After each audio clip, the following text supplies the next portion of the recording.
Coming up on this episode of Nintendo Cartridge Society, the Galarian forms of Patrick and Mark are both Dickensian orphans.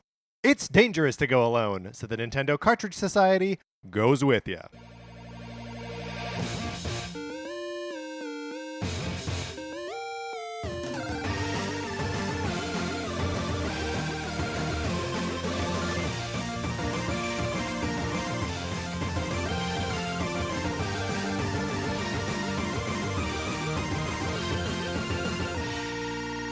Welcome to Nintendo Cartridge Society. My name is Patrick Ellers, and I am joined, as always, by my co-host, Mark Mitchell. We've got a good show for you today. We're going to be talking about the news from the week, including the Pokemon news from last week. And then on Thursday, we are going to be taking some listener questions. But Mark, in the meantime, how are you? I'm doing great. I just realized for the first time that the cord on this headphone is in the perfect place where I can pretend I have locks of hair, like long, beautiful hair. Yes, and you can just stroke it absentmindedly as we talk. And I get it. I get the appeal of long hair now. Okay, you get the appeal of having one very thick, long hair. I mean, that's like a baby step to having Sure, right. Yeah. So next week you'll come in with a bunch of extra headphones. Right. Yeah. Okay. Exactly. Have you ever had long hair, Patrick? I've could pull it off shoulder length. Yeah, I've had shoulder length hair. I totally see it. Here's the thing though, hard to control, and it would always end up in my mouth. Eating is hard with long hair. But didn't you always everywhere you were going, you looked like tempest tossed in love? Oh well, yes. Oh, I was a beautiful boy when I did it.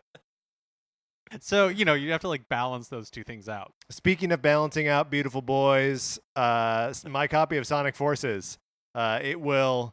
Is it like a counterbalance to Beautiful Boys? I think so. Okay. I think it is. It's the it's the counterbalance. Yeah, it's like the anti-Sonic Forces.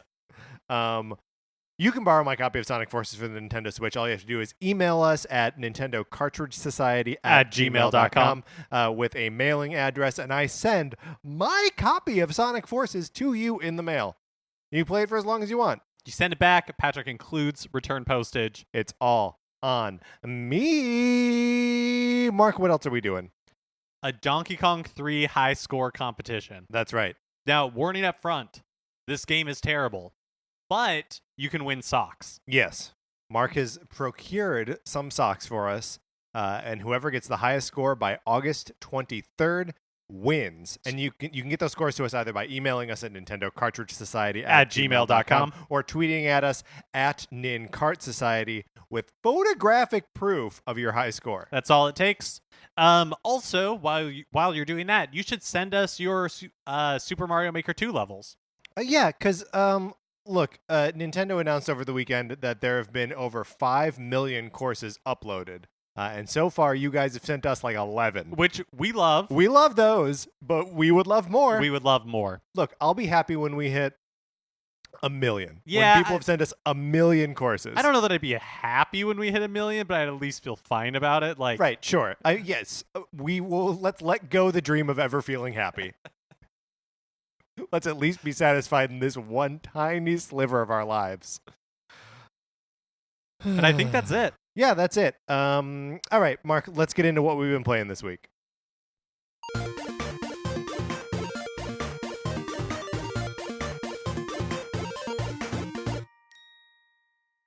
I'm going to be repetitive here.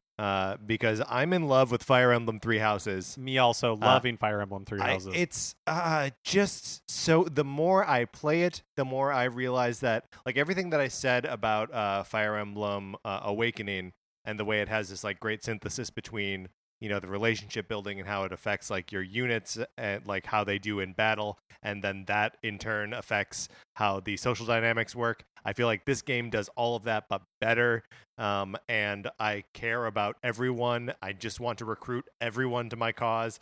Very few people will be recruited by me. I'm trying so hard to recruit Caspar, and he just will not be recruited. I got up my brawling stat. Wow, is that one that you had previously been what kind of character are you building? So my Byleth is basically just a sword user. Like when I can get him to is it Sword Master? When I can get that advanced class, that's probably the route I'm going to take. He is currently a thief. My Byleth is also currently a thief. Oh my gosh, similar paths. Yeah, and it was because I really didn't have anyone filling that role. Well, I guess what I'm asking is like, will you ever build up your brawler skill? Because that seems to me, at least the way I'm building my character, very different. Yes, from just like the thief swordsman. So here's the thing: since Byleth has to be in every single fight, he is massively overpowered right now. Like he's 3 or 4 levels higher than everyone else. Because it means he's super effective. So like I'll just throw him out in the middle of the field and like people just go after him. Yeah, weirdly, Dimitri is the character on my team who is like way more leveled than everybody else. No, that makes sense though, because he's also in every fight, right? Right. Like my Claude is also like super leveled up for that very reason.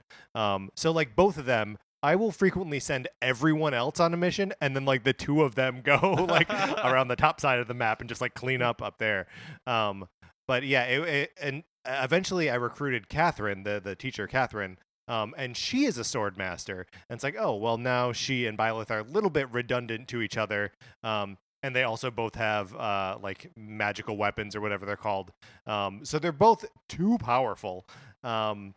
So yeah, at this point, I'm like, okay, I can start to sync, the like teacher lessons into other points that I wouldn't normally for Byleth. So I can get those brawl points and recruit Caspar and his amazing haircut. It's a great haircut. I love it so much. Okay, so in all of the love for Fire Emblem 3 Houses, yes, I neglected Marvel Ultimate Alliance 3, The Black Order. Had it for like 1 week, played it for 45 minutes, yes. And then was just like, no, my new love is Fire Emblem 3 Houses. So this week I went back and played a little bit more of Marvel Ultimate Alliance 3. I guess I've put like a couple of hours into it at this point. And I think me, like most everybody else, was kind of sleeping on this game. It's really fun. Oh, yeah?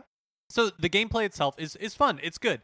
It's very, like I've said before, basically a game from 2009. Yeah. In all aspects. But the writing, if you have any affinity for the Marvel characters from the movies, from the comic books, to me, it's really amazing how they've been able to balance the two. Oh, interesting. And it's like, so if you're a fan of the movies, the characters from the movies are very recognizably those characters, but the tone of the whole story, like the remaining characters, they fit right in to that world and that sense of like, kind of like, it's all like fun, playful, kind of sarcastic banter, and it's great. I am really enjoying the like mixing and matching characters and seeing how they like interact with each other. Right now I'm rocking an all Spidey team. So I have Spider-Man, I have Spider-Gwen, I have Miles Morales, and I have Venom. And Spider-Gwen and Miles Morales moveset, at least at this point, is very similar, if not identical. Yeah. But I just like having all of them together running around. I mean, there's something fun and novel about like, it's all spiders. But it was also fun to have had Captain America in there, and I was like, oh, I'll try like Scarlet Witch. And just like it really is just a joy to like mix and match the different characters. So I'm definitely going to be putting more time into it. Good. That's because that is a game that I know I do want to get to or get back to. I've not purchased it even, so get back to it probably isn't correct. But like, my heart belongs to Fire Emblem right now, and it's going to be a long time before I can pull myself away from it. But I know Nintendo. There will come a stretch where I'm like, what am I playing? What I need something to play. Like February next year. Yeah. I've also picked up the Cadence of Hyrule demo. Tell me about your experience with that. I don't know if it's new, but it's new to me anyways. And so I think the music is really good. I think it's like, I like the art style. I like all of that. It didn't really click for me in the sense of like the actual gameplay, like the combat and everything. Yeah. I didn't find incredibly enjoyable. This is a game that I've watched a lot of video about, or just video of people playing it, because I'm worried that I'm not going to like the way it plays. I like rhythm games, but like for whatever reason, marrying that with Zelda doesn't feel like the way I want to explore that kind of world. Yeah, and I don't even know if I would classify it as like a rhythm game. In When I was playing it, I think that's more what I was expecting. Yeah. And maybe that's how it is supposed to be played, and if you're good at it, that's what it feels like. But maybe because I wasn't good at it, it didn't feel like sure. it didn't click for me. But I like that the demo exists for like the reason that you're saying. I think it's worth checking out, but it didn't really do anything for me. All right, well, that is what we've been playing this week. Let's get into the new releases and what we might be playing next week.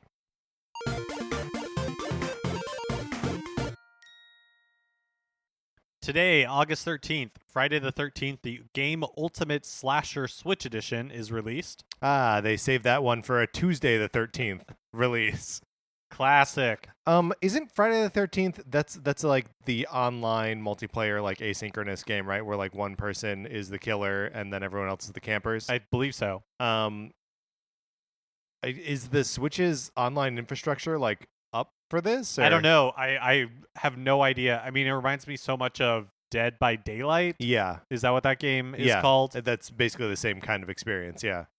So, I mean, that's also coming at some point, so presumably. All right.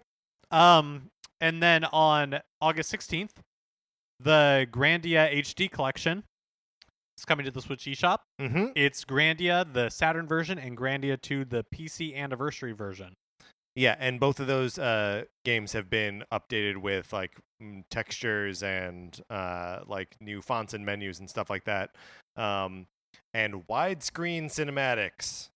Grandia is not really a series that I'm familiar with. Grandia is not really a series that I'm familiar with either. I've just been seeing like a little bit of buzz around it, and it made me like wonder if it is an RPG series that I should be a little bit more plugged into. And I know that these first two are sort of like the cornerstone. I think there's a third one and then a couple spin-off games. So I don't. It's something that I am interested in, but like Cadence of Hyrule is probably just something that I will watch some videos of and then move on. Yeah, it just feels a little weird to me to have like I love JRPGs, so to have this like blind spot in a series feels a little bit weird. Yeah, but I mean, JRPGs like the list of relevant JRPGs is so long, and all of the games are so long that like to catch up on them is near impossible. No, you're right. And if Square Enix is going to keep re-releasing Final Fantasy games, which they are, and then also they're going to put out Quest 11. That's like another like I'm there already. Like I'm already deep in it. So yeah, I'll probably look just into this a little bit and see what I've been missing. All right, Mark, let's get out of the new releases. And now it's time for a regular segment on our show. It's time for 433. In 1952, American composer John Cage wrote a piece called 433, wherein a performer or group of performers didn't play their instruments for 4 minutes and 33 seconds. For the purposes of this show, our instruments are talking about Nintendo. So, for the duration of one performance, 433, Mark and I will talk about something not at all Nintendo related, thus fulfilling the contract of the piece. Today, we are going to be talking about the flavors in Neapolitan ice cream. So let's just make sure we're on the same page here. Mm-hmm. Vanilla, chocolate, strawberry.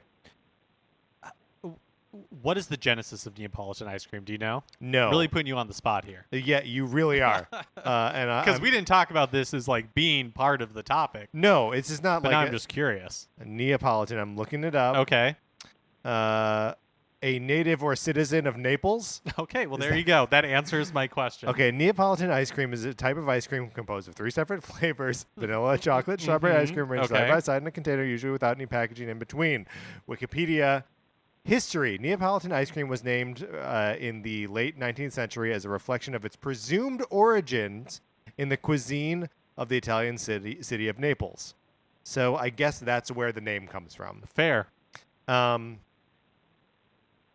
then usually, right? Well, no, the the picture on the Wikipedia is just like a brick of this ice cream on a plate, which is very funny to me. It's as though they took like the Breyers container and just like dumped it upside down and lifted it off the plate. Do you like a Neapolitan ice cream? Yes. Why the hesitation, Mark? Okay. Well, two things about me. Right? I don't really like ice cream, and I don't really like chocolate. You're a candy boy. I am a candy boy. And, like, it's not that I dislike chocolate or I dislike ice cream. It's just that's not, when I have a sweet tooth craving, it's not any of those two things. Yeah. For me, it is both of those two things. I also think, because I love ice cream, born and raised in Wisconsin, lived there for, over, I don't know, like 25 years. So, like, I am not... I am a creamsman by trade, by birth. I like ice cream. My father will engage in secret ice cream, as he calls it, when he stops on his way home from work to get ice cream and not tell anyone about it. He has a problem with food. I also think that strawberry ice cream is an underrated, like poorly represented flavor of ice cream. I think it's amazing. And no one wants to admit it. Patrick, strongly agree. Agree. Thank you. Yeah. Thank you. I did not want to get in a fight with you just now. So, I think we can all agree that these are three solid flavors. Yes. If you had to order them, best to worst, like which one are you diving in first? Because I understand the joy of the Neapolitan ice cream is getting all three flavors. Right. It's just doing one solid scoop, like all the way across, and getting them all. But if I have to order them, yeah. Well, I don't want to go against the Bare Naked Ladies, so I got to say that vanilla is the finest of the flavors. And then strawberry, and then chocolate.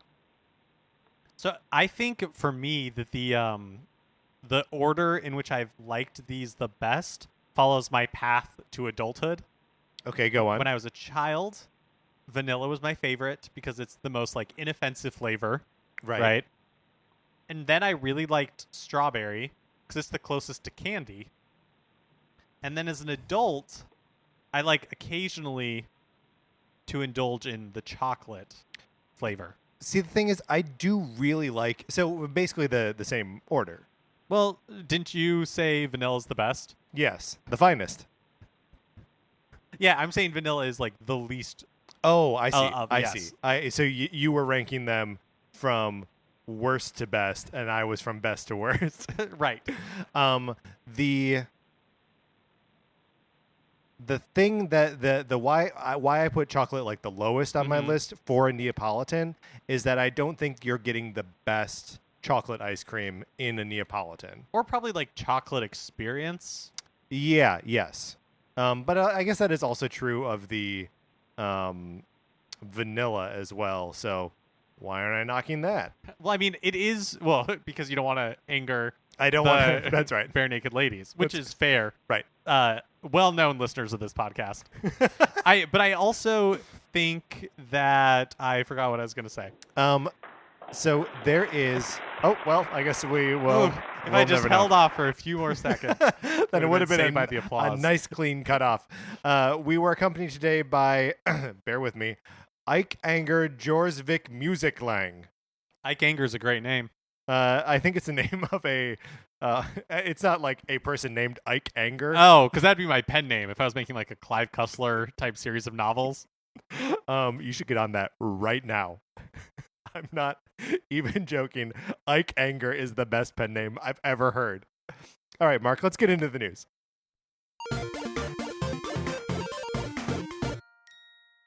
Patrick. Mark. Let's talk about the Pokemon news from last week. Let's do it! So the official Pokemon Twitter unleashed a torrent of news about the upcoming Sword and Shield, first in the form of a 2-minute trailer. Mm-hmm. And then there were tweets that followed that sort of explained some of the things that were happening in the trailer, and then also some other things that weren't in the trailer at all. So we found out about Galarian forms. Right. So not only do we have Dynamax Pokemon and Gigamax Pokemon, we have also Galarian forms. So were Alolan forms the first time that they've done I don't think either of us are going to know No. the answer to this question. No, but I I think think they were. I think they were, Yeah. because I remember them making a big deal about it last time. Yeah, so in Sun and Moon, they introduced the idea of like region-specific forms of Pokemon that you know and love, but now Mhm. they have like curly hair or something. Right. Or not. I like that they use these forms to do funny things or weird things. Remember there And was like region-specific Yes. things. because there was that. Oh, I'm gonna forget what the Pokemon is even called, but the one that it's like the Executor, maybe. No, that's not. Oh it. yeah, wait, It's the one that's super tall neck. yeah, Yeah. the one that's like a palm tree. Yes. I think it is Executor. Yeah, so that we're just like really ridiculously tall, taller than any Pokemon by like a mile. And so like it's that same. It looks like they're doing that same sort of nonsense here, with some different Pokemon. Yeah, so probably the one that took the internet by storm is Uh-huh. the Galarian Wheezing, Yes. which is a poison fairy type who looks like a like late 19th century like Edwardian England lord. Yeah, he's a gentleman. He's possibly two gentlemen. Yeah. So like the Wheezing already is like a big ball of Like gas. But also gas isn't quite right. It's like two of them stuck together like on a weird little flesh tether. Describing Pokemon so is disgusting. so hard. But the Galarian version, they're wearing big like stovetop pipe hats. And they've got big mustaches. And like beards. Basically, they look like like railroad barons. Yes, 100% yes. Yeah, so they look evil. They look rich and evil. They look evil, but part of the like mythology around them is that they suck in the air pollution from Galar because it is, Dickens era London basically. So like they do have poison around them because they're sucking in these toxins. But they are like purifying it because they're fairy type as well. Well, what I really love about this is that, the Alolan forms were all about island vibes. Yeah. And, like that sort of thing. And the Galarian forms are like the Industrial Revolution. Yeah. The next ones that we're going to talk about have a little bit of like a rock and roll feel to them. Go ahead. Okay. You're going to have to help me out with the names. I will try. They're like the Galarian Zigzagoon. Yep, Zigzagoon. Yep, he's like a little badgery looking guy. And then the Galarian Looney. I don't know. And Obstagoon. So Obstagoon is the third evolution, or I guess the second evolution, the third form of this type of Pokemon, and the Galarian form of it is the only one that has that evolution. In previous forms, it stopped after Linuni or whatever it's called. And so I like the idea that not only are they saying like here the Galarian form looks different, has some different properties to it, but it can also evolve one more time in certain cases, which seems really cool to me. They all have black and white fur on their faces. The kind of look like the Kiss face paint. Yeah. From like the band Kiss. Yeah, so like the Zigzagoon, he's got like the Starman makeup, it looks like. And a lot of people have been saying that the Obstagoon, the ultimate evolution, looks like Gene Simmons of Kiss with like the devil makeup and his, like a tongue that like sticks way out. But Kiss is not British. Kiss is not British. Okay. This is something that we need to understand. I mean, I'm totally fine with it. I'm totally fine with it too, because it harkens to like the right era of like 60s, 70s, like punk rock, like that. So I'm okay with that. If we're like kind of tying it a little bit to like the Clash or something, I'm okay. So they also introduced a new Pikachu-esque type character, which seems to be like Such Pikachu. another type of Pokemon that we get one every generation. Right. It's like, here's one not Pikachu, and this year's not Pikachu is more Pico. Yes. It's a form-changing Pokemon, has two forms, a full belly mode, which is an electric dark type, and then one hangry mode. And while in hangry mode, its aura wheel moves to like electric dark type. Yeah, so it has a move called Aura Wheel, And I'm not sure what it is normally, but when it's in hangry mode, it is an electric dark type attack. It's just weird that this thing gets hungry and then changes. But cute. Oh yeah. Oh. It's adorable the whole time. Yeah. We also got some new rivals. Mm-hmm. Beatty? Sure. Oh, great. Who looks like a grandmother.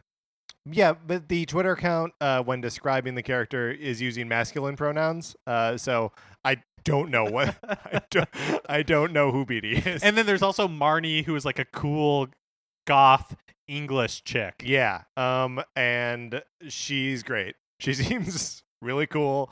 I like that the rival. Look, this is just again that like all of the character designs in this are so full of personality that like it is. I feel like they're dangerously attractive characters, right? That like people like these trainers.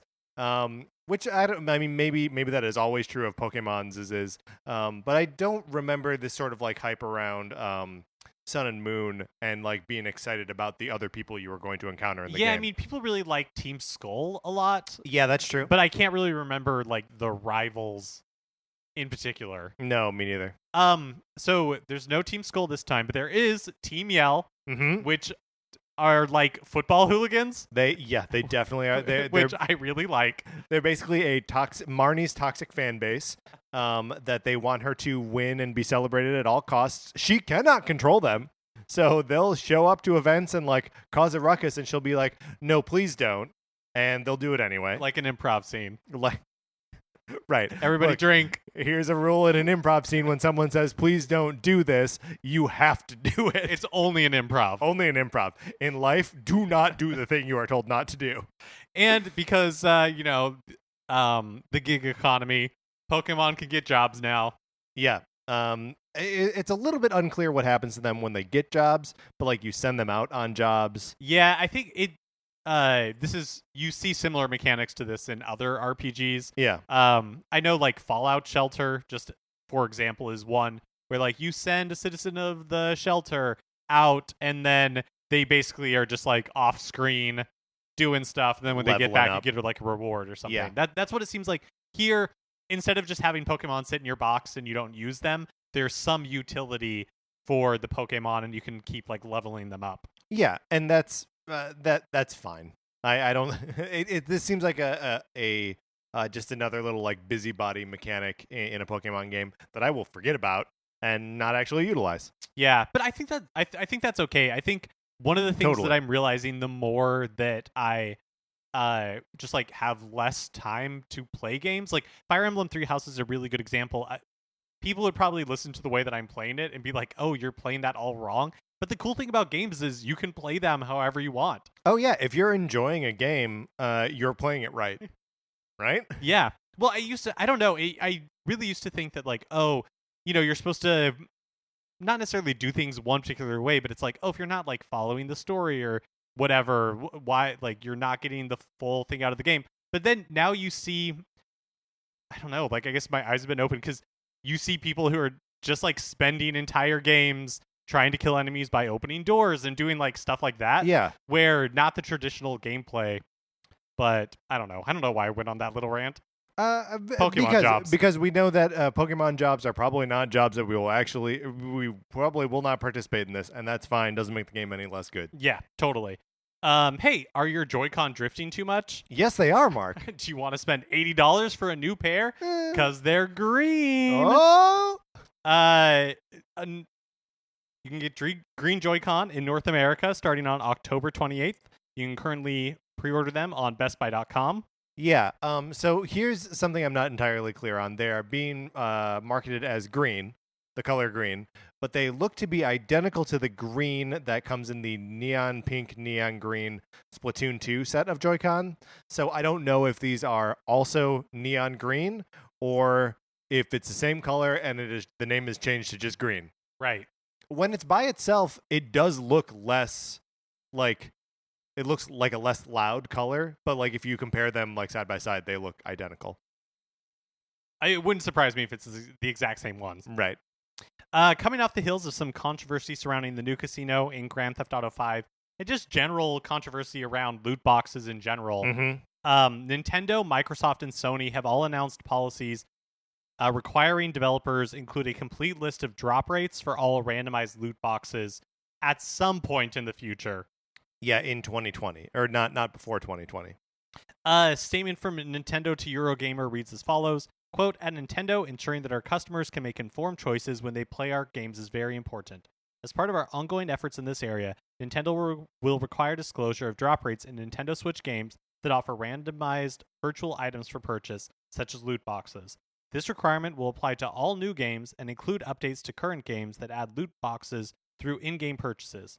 We also offer tools like our Nintendo Switch Parental Controls mobile app, which empowers parents to choose what works for their family, including managing in-game purchases and setting playtime limits. So this is all good. I feel like I don't encounter loot boxes all that frequently. I think that's in the games that I play. Yeah, I think that's purely because we don't play games that are monetized almost exclusively through that. Yes. So this to me feels, I think this is great, but it feels very much like the ESA and these companies trying to get out ahead of legislation. Totally. Basically being like, you don't have to regulate us because we're going to regulate ourselves. Yeah, which I mean is also good though. Like that's where we get like the that's where like movie ratings come from. That's where game ratings come from. That's where a parental advisory sticker on the front of a CD comes from. So like it's really just about more transparency of like here's how much we're trying to screw you by putting loot boxes in this game. And if you can see some numbers and make an educated choice and be like, oh, then why bother?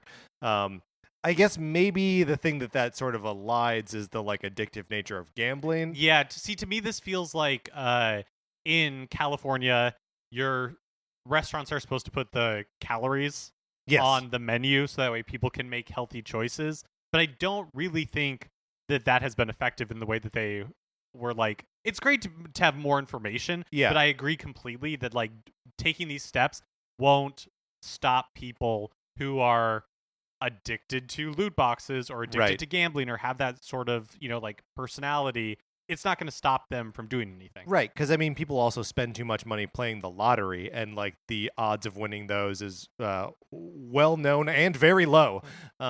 So it's maybe only half a solution to what is like a genuine problem in the way games are monetized. So do you think we'll see Nintendo do this for like Fire Emblem Heroes? Yeah, that's interesting. And like Dragalia Lost and like their mobile games that do this, I don't know, because as far as those games are concerned, they're not the platform; they're the publisher, and they're only asking this of publishers on their platform. So I don't know. That's a great question, because it seems like, at least from what I've seen, it seems like mobile games have been totally excluded from this controversy. People are talking about it for Call of Duty or Fortnite or another game that I don't play that has loot boxes. Apex Legends. Yes, exactly. Overwatch. Totally. Something else. Counter-Strike? The Division? But mobile games, have been guilty of this for longer than console games have. Yeah, well, I feel like mobile games is one of those places where like we've sort of thrown up our hands and we're just like, I don't know, these are predatory. I don't know. I don't know what to do about it. It's the only way they make money is if they're predatory. If they're not predatory, no one buys them. Yeah, I had a friend who used to work for a large mobile publisher and developer. Oh, mysterious. He won't name who the publisher is. And they really were. It's a well-known general rule of thumb that it's like 80% or 20% of people will make up like 80% of the consumption. Yeah. And that is absolutely true in these like mobile game microtransactions. Like 20% of people are 100% subsidizing the other 80%. Did I throw around too many percentages there? You did a little bit, but I think that's even that might be a little bit like troubling to think about. The reverse is also true in business or in like any sales environment, that you are going to spend it's the 90-10 principle, that you spend 90% of your time working on 10% of your clients, and the rest of your clients are just service normally, and like you don't need to spend ridiculous amounts of time with them. But the people that you do need to spend a lot of time on, you do, and the return isn't isn't equal. So like if it's true from the customer side, it is also true from the company side. NCS, not just a Nintendo podcast. You basically just got your MBA. Yeah, that's right. Because Supply and yes. demand, people. What more do you need?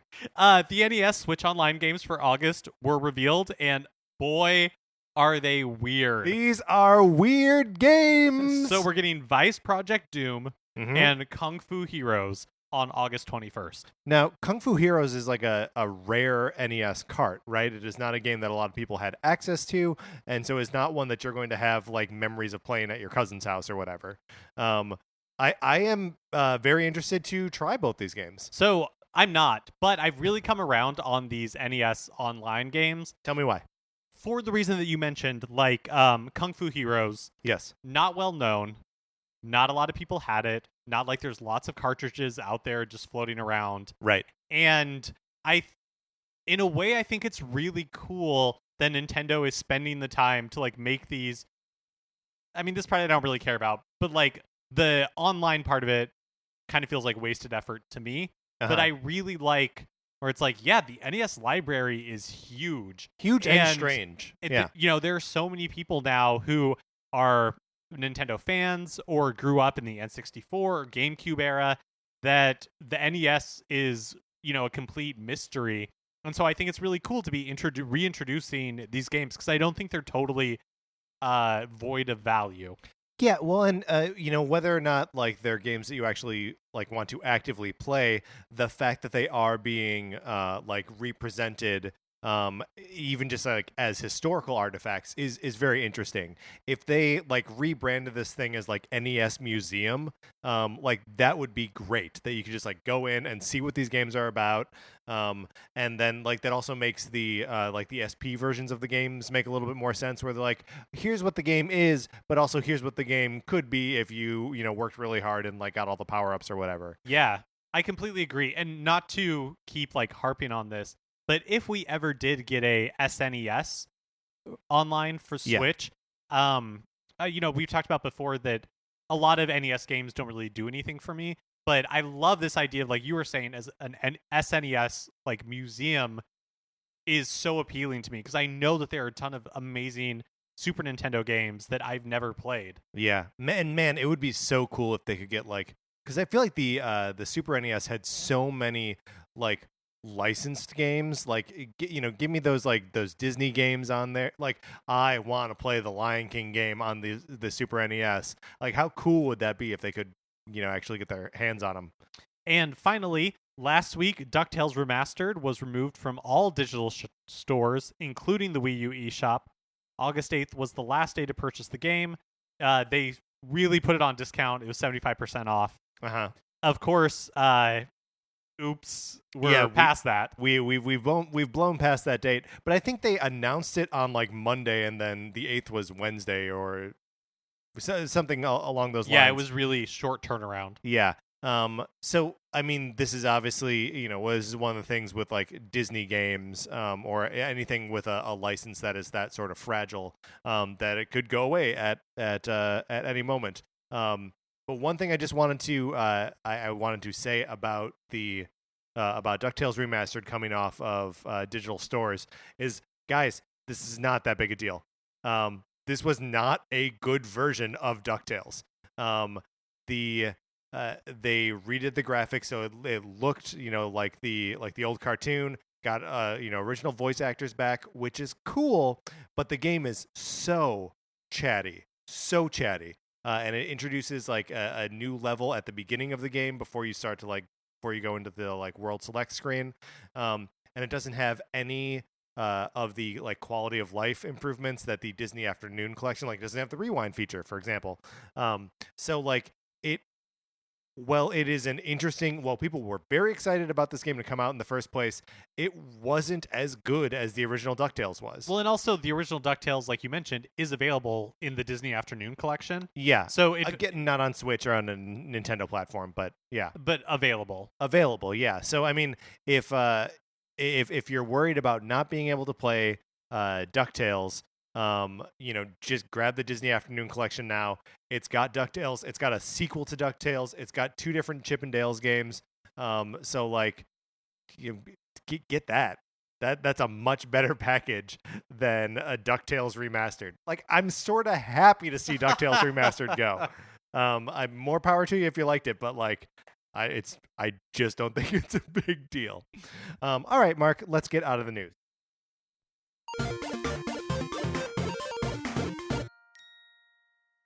Okay, that's going to do it for this episode of Nintendo Cartridge Society.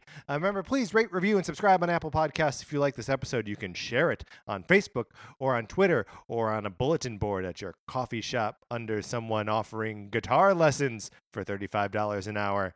That helps us out tremendously. You can follow us on Twitter. I'm at Patrick_Ellers. Mark is at MKE Mitchell, and the show is at Nin Cart Society.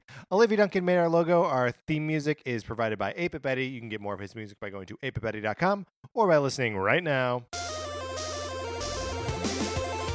For my co-host, Mark Mitchell, this is Patrick Eller saying, learn to play guitar yourself. It's not that hard.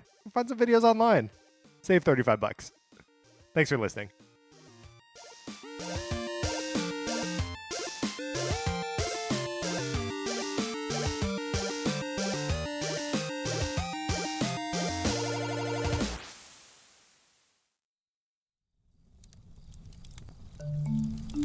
Campfire.